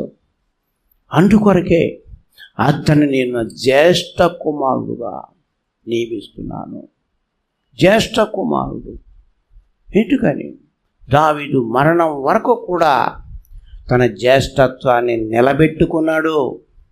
దావీదు నిలబెట్టుకున్నాడు, ఎక్కడా కూడా తప్పిపోలేదు. ఇంకా దావీదు గురించి యేసయ్య కూడా దావీదు గురించి మాట్లాడాడు. యేసయ్య దావీదు గురించి మాట్లాడాడు, అబ్రహాం గురించి మాట్లాడాడు. దేవుడు యేసయ్య మాట్లాడి మంచి వ్యక్తుల పేరు మాట్లాడాడు. ఎందుకనంటే మనకి నా జీవితంలో నాకు ఏమీ అవసరం లేదు, నా యేసయ్య నాకు కావాలి, ఆయన గుణములు కావాలి, ఆయనకుండినటువంటి అమూల్యమైన గుణాలు నాకు కావాలి. తగ్గించుకోవటం, ఓర్పు కలిగి ఉంటాం, అందరినీ ప్రేమించాలి, అందరితో మృదువుగా మాట్లాడాలి. అసూయ, ద్వేషము, కోపము ఎంతో మంది అది నిలబెట్టుకోలేదు. పాతాళ శక్తులు పనిచేస్తాయి, పాతాళ శక్తులు. జ్యేష్ఠత్వం నీకేమైనా ప్రాధాన్యత ఇచ్చాడా? అదేంటో తెలుసుకున్నావా? నువ్వు బాప్టిజం తీసుకున్నావు, దేవుడు నీకేమైనా ప్రాధాన్యత, జ్యేష్ఠత్వాన్ని ఇచ్చాడా? ఏం చెప్పుకుంటావు? నువ్వు వచ్చిన తర్వాత నీకేమైనా ఇచ్చాడా? అసలు ఆ వివేచన, బుద్ధి, జ్ఞానం ఉందా? దేవుడు నాకు ఒక సేవ ఇచ్చాడు, దేవుడు నాకు సేవ ఇచ్చాడు. ఈ సేవను నేను, దేవుడు, పరిశుద్ధులు కూడా సంతోషపడాలి, నేను నమ్మకంగా చేయాలి, నా సేవ నేను చేయాలి. ఎంతోమంది, చాలామంది మనకు పైన వంట జరిగేటప్పుడు పనులు చేయటానికి చాలామంది ఒక ఆనకప్పుడు ఉండేవాళ్ళు. ఇప్పుడు ఉన్నారా? వాళ్ళందరూ ఉన్నారా? అప్పటి నుంచి పని చేశారు. ఎంతోమంది మాకు అవసరం లేదు, వాళ్ళ పనులు వాళ్ళు చూసుకుంటారు, వెళ్ళిపోతారు. చాలామంది జ్యేష్ఠత్వాన్ని పోగొట్టుకుంటారు. దేవుని పిలుపును వాళ్ళు, దేవుడు పిలుస్తూ ఉండాలంటే ఏంటి? పనిచేసేవాళ్ళని వాళ్ళ డ్యూటీలు ఉండి పిలుస్తూనే ఉంటారు కదా, దేవుడు. కొంతమంది చూస్తాను, వాళ్ళు రాలేదా, వీళ్ళు రాలేదా అని. ఆయన రాలేదు, ఈయన రాలేదు. ఎందుకంటే నాకు ఎక్కువ శాతం దేవుడు వాళ్ళని ప్రేమిస్తే వస్తారు, దేవుడు వాళ్ళని ద్వేషిస్తే రాలేరు. ఎన్ని పనులు ఉన్నా సరే దేవునికి ప్రాధాన్యత ఇవ్వాలి, లేకపోతే పనులు ఏమి ఆగిపోవు. త్రోవన పోయేవాడు ఆ టైపు పనులు చేసేప్పుడు నేను ఎప్పుడు చెప్పేదే అనుకోని ఇవన్నీ పదే చెప్పను. కానీ ఎందుకంటే దేవుడు వాళ్ళని ద్వేషిస్తే వాళ్ళు రాలేరు.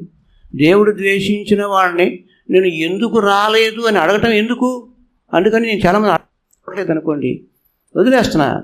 మాకు ఒక గుర్తుంటుంది కదా, చాలామంది కొంతకాలం ఎక్కువ టైం అయిన తర్వాత వాళ్ళు వెళ్ళిపోతారు. దేవుడు వాళ్ళని ఇక, ఎందుకంటే వాళ్ళకు ఉత్సాహం ఉండదు, దేవుని పనులు అంటే ఉత్సాహం ఉండదు. మనం మత్తయి సువార్త 20వ అధ్యాయంలో అక్కడ ప్రభు ఒక ఉపమానం చెప్తూ అక్కడ అంటాడు, ఇందువలన మొదటి వారేమో కడపటి వారు అవుతారు, కడపటి వారేమో మొదటి వారు అవుతారు అని ప్రభు చెప్పేస్తున్నాడు.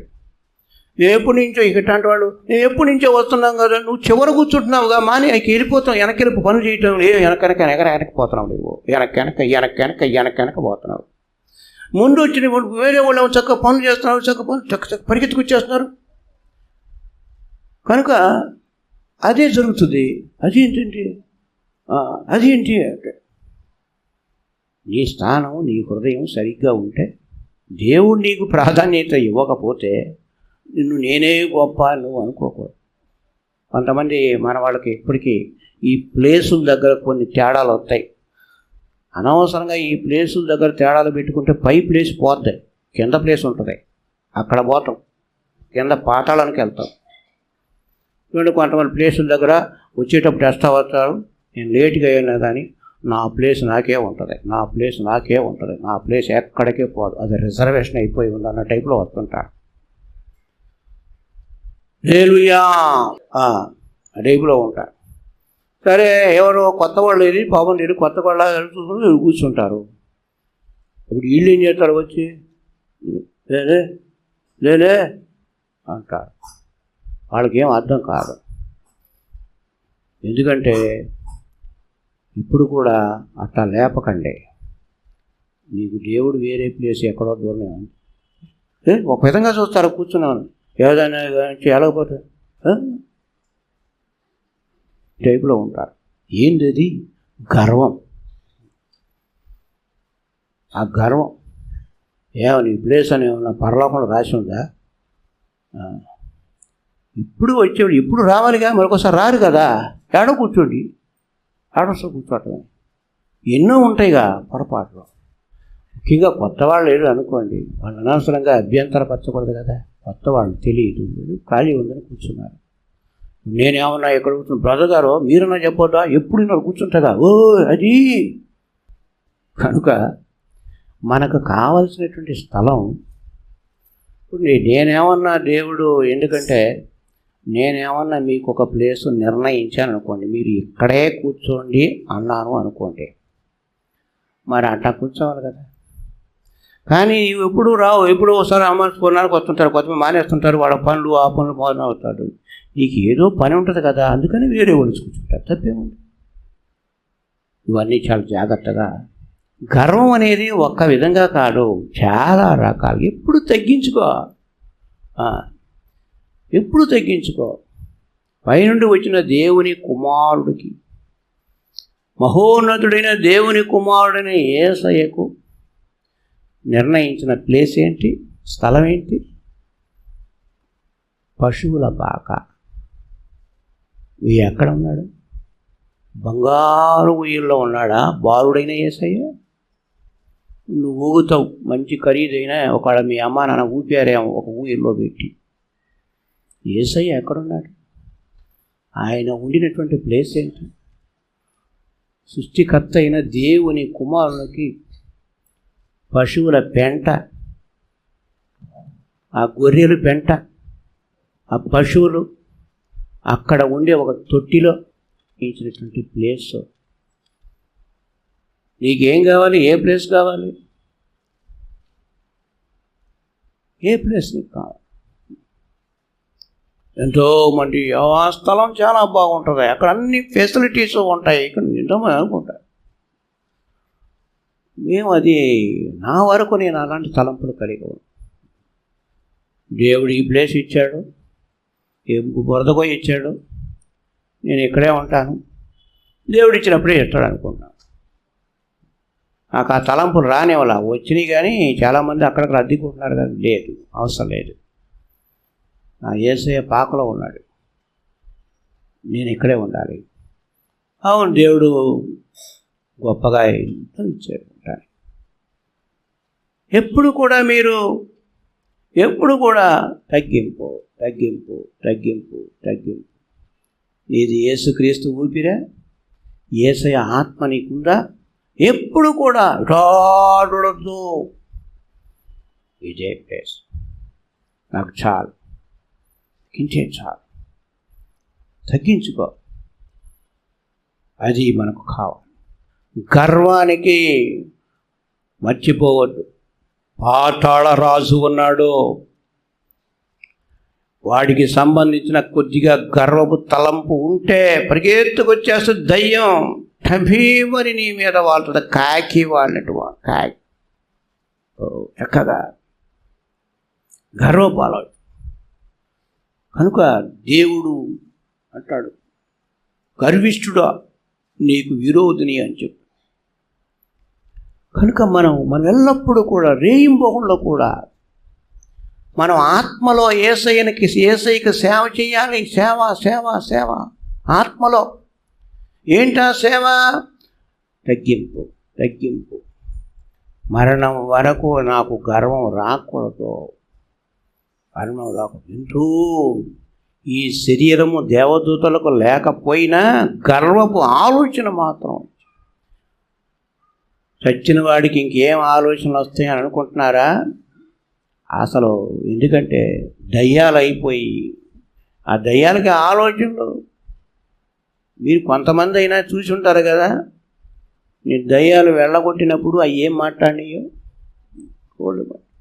ఒకళ్ళ విశ్వాసులు కూడా చచ్చిపోయారు అనుకోండి, దయ్యం అయిపోయి ఎవరో విశ్వాసంలో ఎవరొకరు పట్టుకుంటారు. మళ్ళీ విశ్వాసి ఎవరి మీద ఇప్పుడు ఒక విశ్వాసకి కోపం, ద్వేషం, వాసు ఇవన్నీ ఉన్నాయి. వాళ్ళు కొంతమంది ద్వేషం వాళ్ళకి, కొంతమంది విశ్వాసాల మీద ద్వేషం పడకోకుండా అట్లా ఉన్నాయి అనుకోండి. మొత్తానికి వాళ్ళు చచ్చిపోయారు అనుకోండి. వాళ్ళు చచ్చిపోయి దయ్యం అయ్యి ఏ విశ్వాసాలు అంటే వాళ్ళు పడకుండా చచ్చిపోయారో వాళ్ళు దయ్యం అయిపోయి ఎవరంటే పడదో వాళ్ళని పట్టుకుంటారు వీళ్ళు. నేను చెప్పానుగా, ఒక చర్చిలో ఒక ఆమె ఇంకొక ఆమెని పట్టుకుంది దయ్యమయ్యి అని. ఎవరిని ఏమంటే సిగ్గేసింది పాపం దయ్యానికి. అంటే ఉదాహరణ ఆమె బాప్టిజం తీసుకుని పరిశుద్ధాత్మ కూడా పొందింది. ఉదాహరణ పేరు ఆమె పేరుకుంటాం. అప్పుడు మనం గద్దించేటప్పుడు అవుంటాం ఆమె పేరు చెప్తుంటాయి. ఎట్లాగా ఈ పేరు ఎందుకులేండి అయ్యగారు అంటుండే. ఏం పేరు చెప్పాడు? పేరెందుకులేండి అయ్యగారు. సిగ్గేసింది దయ్యానికి. నేను విశ్వాసురాలు అయి ఉండి దయ్యం అయిపోయాను కదా, గబుక్కుని పేరు చెప్తే పక్కనున్న వాళ్ళు ఏమన్నా అనుకుంటారని ఆ దయ్యానికి సిగ్గేసినట్టుంటే పేరు ఎందుకులేండి అంటారు. చివరికి కరెక్ట్గా బతికి ఉన్నప్పుడు ఆమె ఏ స్థాయిలో మాట్లాడుతుంది అట్టకే మాట్లాడుతుంది. అదే పద్ధతి. అయ్యగారు మీరు మా ఇంటికి విజిటింగ్కి వెళ్ళండి, మా పిల్లల్ని ఎవరు చూస్తారు?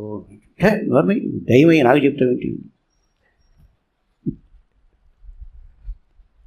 పాపం నేను ట్రాన్స్ఫర్ ఇచ్చిన తర్వాత కూడా ఆ దయ్యం తిరుగుతూనే ఉంటున్నట, అక్కడ ఇక్కడ అటు ఇటు.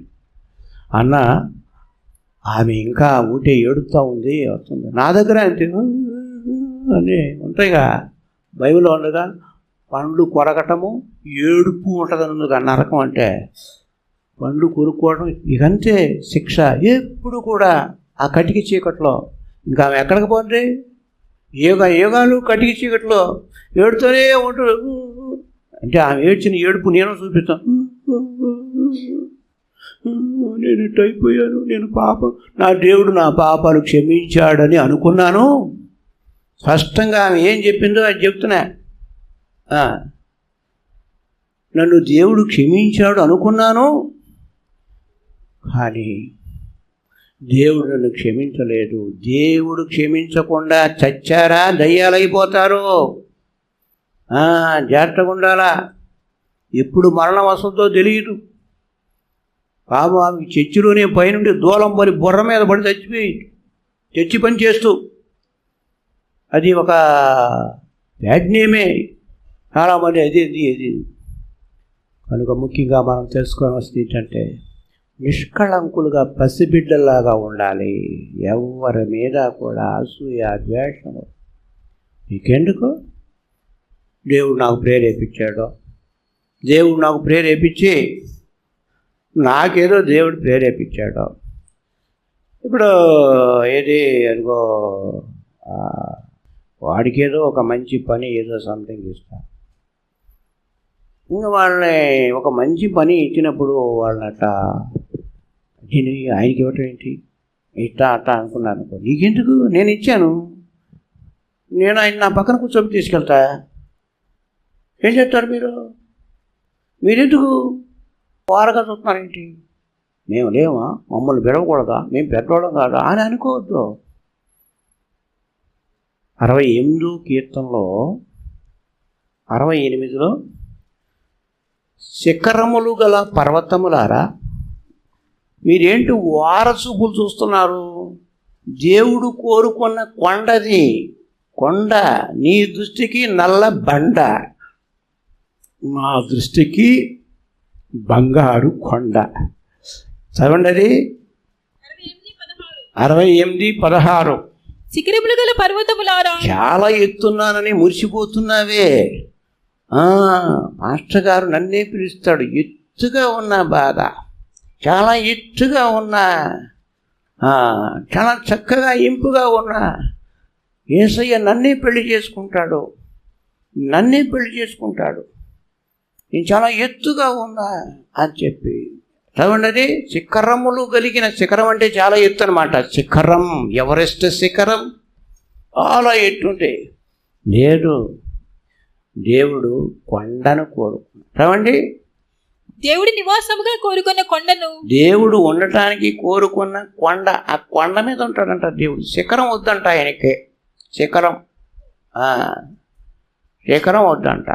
అందంగా అలంకరించుకొని చాలా బాగా, నన్ను చూడగానే నాకే యేసయ్య ఐ లవ్ యూ చెప్పాలా? యేసయ్య చెప్పాలి. నన్ను చూసి చక్కగా దేవుడు నా కొండ, నా బంగారు కొండ అని చెప్పాలి. కొండ అంటాడు, కొండ బంగారు కొండ అంటాడో, మట్టి కొండని నేలకేసి కొడతాడో. నీకు తెలుసా? నీ హృదయం ఇటువంటిది ఎలా ఉంది? దేవుడు చూస్తున్నాడుగా. వారసూపులంట. నేను అప్పుడప్పుడు చెప్తాను కదా, ఏంటది వారసూపు అంటే ఏంటి, ఎలా అంటారు? దేవుడు అంటున్నాడు, నేను కొండను కోరుకున్నా, నువ్వు 1.5 సూపు చూస్తున్నావేంటి? నేను కోరుకున్న కొండను నువ్వేందుకు చూస్తున్నావు? 1.5 తిప్పి అంటాడు. చదవండి, అది శిఖరములు గల పర్వతములారా, దేవుడి నివాసముగా కోరుకున్న కొండను మీరేలా ఓర చూపులు చూచుచున్నారు? అది నేను చూపించాను ఆ టైపులో. దేవుడు కోరుకున్నాడయ్యా, మళ్ళీ వాళ్ళ వైపు నువ్వేంటి? ఒకటి దొంగ సూపులు చూస్తున్నావు, దొంగ సూపులు. కనుక దేవుడు తన ఇష్టం ఆయన కోరుకున్నాడు. దేవుడు దావీదుని గురించి, నేను కోరుకున్నవాడు చిన్నవాడినా, 8వ వాడినా, ఇంట్లో కూడా లేడు, గొర్రెలు గాయటానికి వెళ్ళాడు. ఏం తెలుసు, ఈ చిన్నోడు గొలియాతును చంపేస్తాడా, యుద్ధం చేస్తాడా? హృదయ రహస్యాలు ఎరిగిన దేవుడు, హృదయ రహస్యములు ఎరిగిన దేవుడు. అవును, ఈ భూలోకములో దేవుడు కోరుకున్నటువంటి భక్తులు ఉన్నారు. యేసయ్య దేవునికి ప్రియమైన వాడు. ఎల్లప్పుడూ కూడా తగ్గించుకోవాలా. చాలా సౌందర్యవతి, చాలా అందగత్తె, మంచి నగలు ఉన్నాయి, రూపం మంచిది, అన్నీ కూడా పర్సనాలిటీ మంచిది, వస్తీ అన్నీ బాగుంది. రాజుగారు చేసుకున్నాడు, పెళ్లి చేసుకున్నాడు, కబురు పంపిస్తే రాలా. దేవునికి కోపాన్ని పుట్టించింది, అహశ్వేరోషునకు కోపాన్ని పుట్టించింది. వస్తే మళ్ళా నా ఎదురుకు రాకూడదు, ఇంకా అంతే, నా ఎదురుగా రాకూడదు అంటే చక్కగా మంచి అందగట్టి, చాలా తగ్గింపు, ఎలాంటి దురాశలు లేవు, ఏదుంటే దాంట్లో సరిపెట్టుకోవటమే.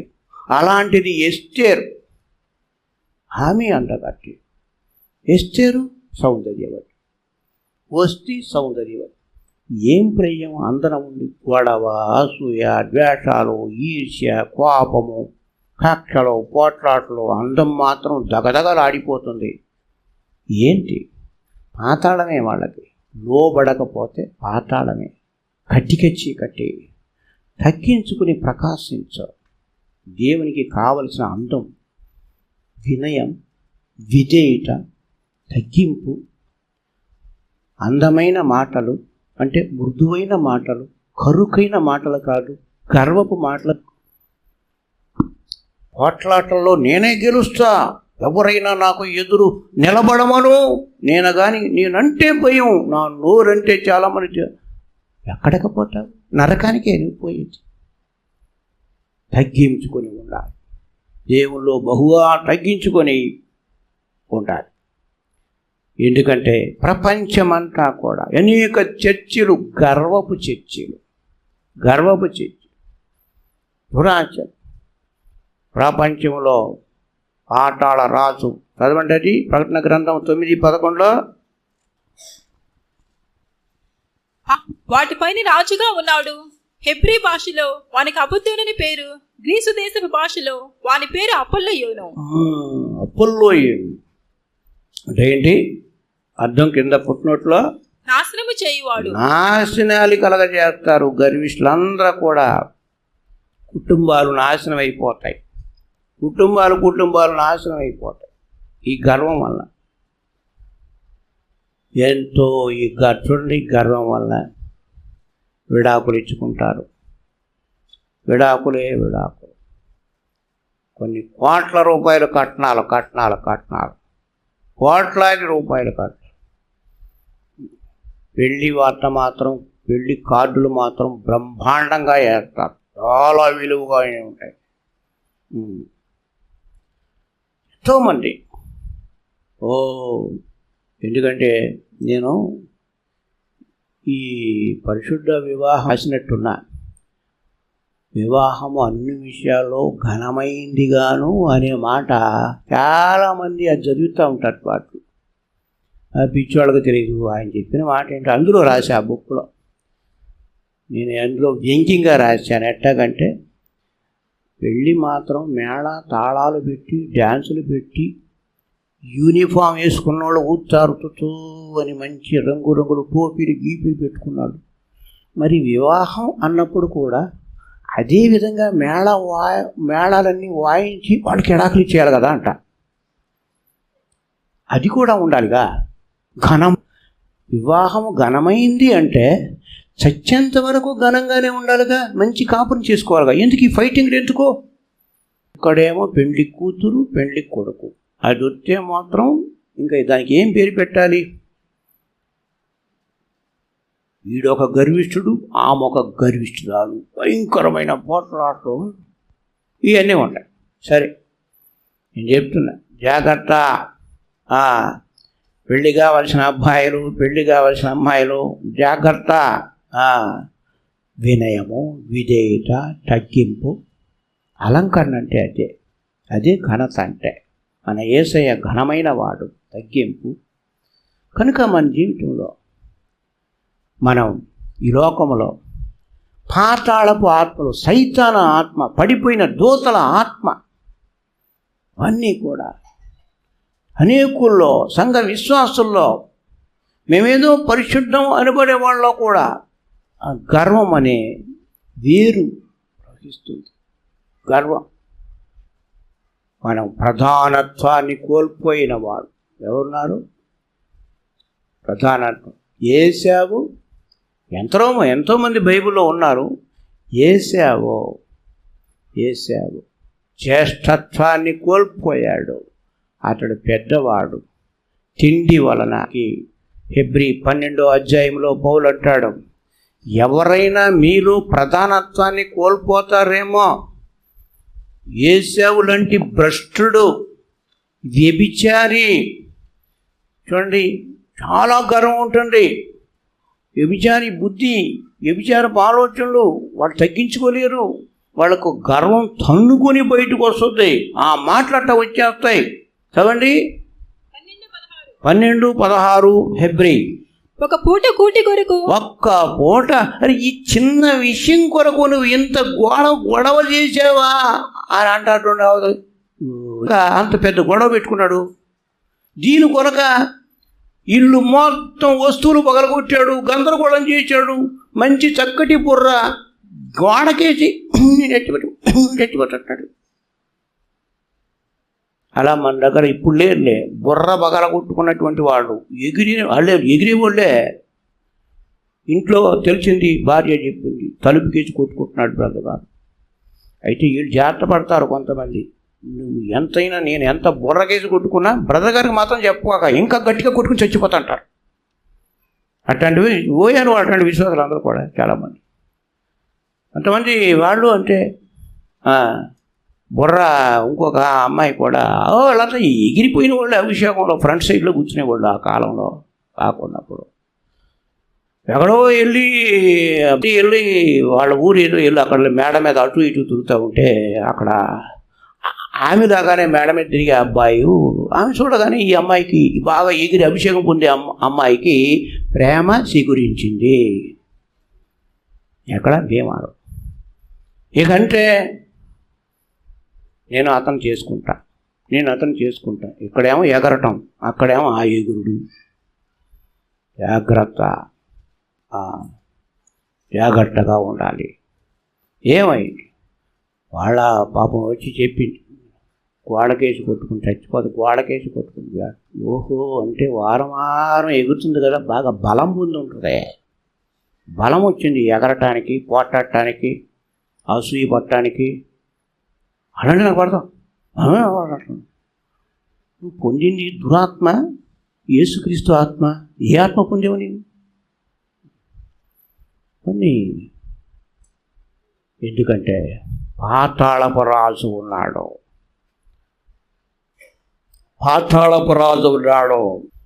కనుక యేసయ్య రాజు ఉన్నాడా?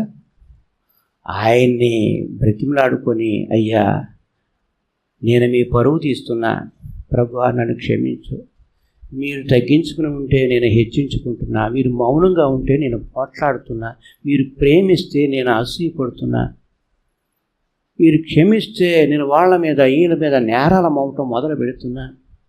అయ్యా యేసయ్యా, మీ ఆత్మ ఏంటది?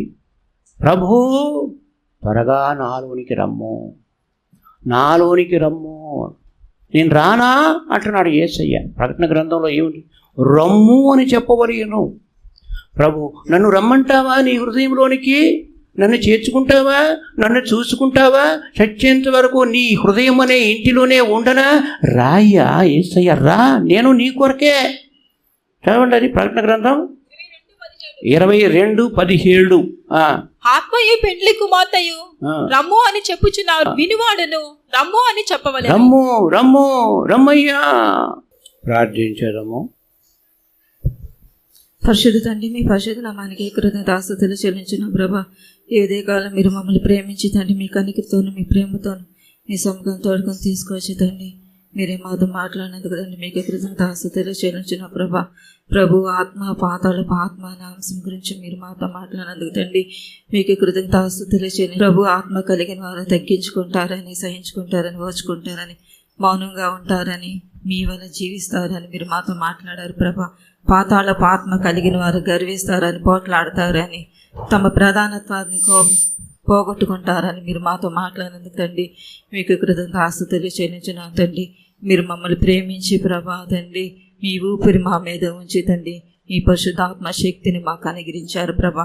ఎల్లప్పుడూ కూడా మీ ఆత్మను సమృద్ధిగా పొందుకుంటూ తండ్రి, మీ వల్ల తగ్గించుకుంటూ, సహించుకుంటూ, ఓచుకుంటూ, మీరు మాకు ఇచ్చిన ప్రధానత్వాన్ని కాపాడుకుంటూ మరణం వరకు తండ్రి మీకు ఇష్టమైన బిడ్డలుగా జీవించడానికి కృప చూపించండి ప్రభా. ఎవరిలో కూడా ఎటువంటి పడిపోయిన ఆత్మలు క్రియ చేయకూడదండి. అట్లన్నిట్లు కూడా మీరే మీ నామంలో గద్దించండి ప్రభా. సంఘం అంతా మీరు కాపాడతండి. ఇన్న వాక్యానుసారంగా జీవితాలు కట్టుకోవడానికి సహాయం చేయండి ప్రభా.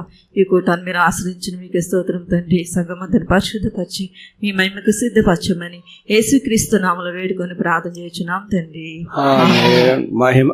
మహిమ కలిగిన ప్రభువా, ప్రేమ స్వరూపుడా, మీరు రాకముందు మీ ఊపిరి ఎవరికీ లేదు, పాత నిబంధనలో ఉన్న వాళ్ళు ఎవరికీ లేదు ప్రభా.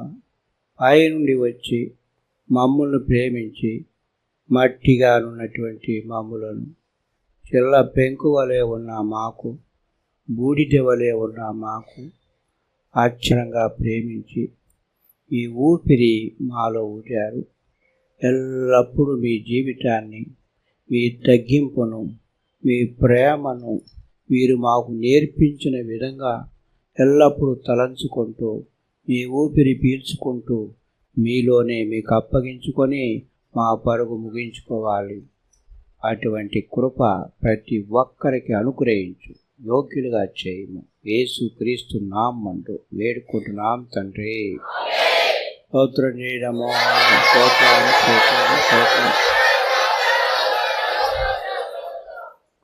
యేసు క్రీస్తు తండ్రి అయిన దేవుని ప్రేమ, పరిశుద్ధాత్మ సహవాసము ఎప్పటి నుండి ఆయన రాకడ వరకు మనకందరికీ తోడై ఉండునుగాక. హల్లెలూయా.